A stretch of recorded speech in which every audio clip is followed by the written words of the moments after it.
అమెరికాతో యుద్ధం భీకరంగా కొనసాగుతున్న తరుణంలో ఇరాన్ అగ్ర నాయకత్వం నుంచి ఒక సంచలన ప్రకటన వెలువడింది. దేశవ్యాప్తంగా అమెరికా దళాలు జరుపుతున్న భారీ వైమానిక దాడుల తర్వాత ఇరాన్ పార్లమెంట్ స్పీకర్, ప్రధాన రాయబారి బ్రిగేడియర్ జనరల్ మహమ్మద్ బాగెర్ గాలిబాఫ్ జాతిని ఉద్దేశించి ప్రసంగించారు. అమెరికాతో తాత్కాలిక శాంతి ఒప్పందం ముగిసిపోయినప్పటికీ దౌత్యపరమైన చర్చల తలుపులు పూర్తిగా మూసుకుపోలేదని ఆయన కీలక సంకేతాలిచ్చారు.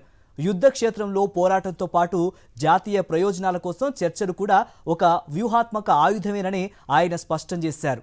ఇరాన్లోని రైల్వేలు, ఓడరేవులు మరియు సైనిక స్థావరాలపై అమెరికా క్షిపణులు విధ్వంసం సృష్టిస్తోన్న వేళ ఇరాన్ అగ్ర రాయబారి గాలిబాఫ్ చేసిన ప్రకటన అంతర్జాతీయంగా తీవ్ర చర్చనీయాంశమైంది.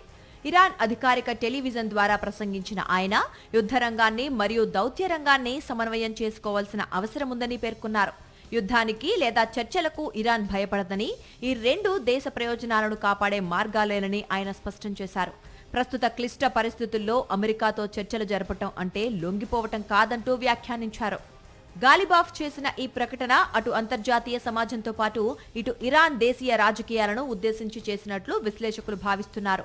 ఇరాన్ కొత్త supreme leader Ayatollah Mojtaba Khamenei మార్గదర్శకత్వంలోనే తాను ఈ చర్చల ప్రక్రియను ముందుకు తీసుకెళ్తున్నట్లు గాలిబాఫ్ వెల్లడించారు.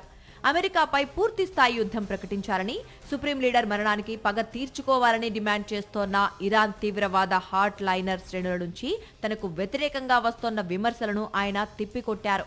దేశ ఆర్థిక ఉపశమనం మరియు స్థిరత్వం కోసం దౌత్యమే సరైన మార్గమని ఇరాన్లోని వ్యవహారిక వర్గం బలంగా నమ్ముతోంది.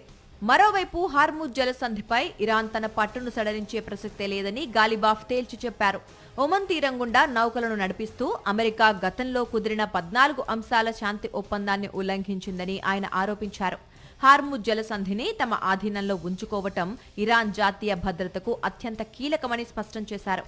బల ప్రదర్శన ద్వారా జలసంధిపై తమ హక్కును కాపాడుకుంటూనే మరోవైపు అమెరికాతో శాశ్వత విజయాలు సాధించాలంటే చర్చలు అవసరమనే సంకేతాన్ని గాలిబాఫ్ పంపినట్లు నిపుణులు విశ్లేషిస్తున్నారు.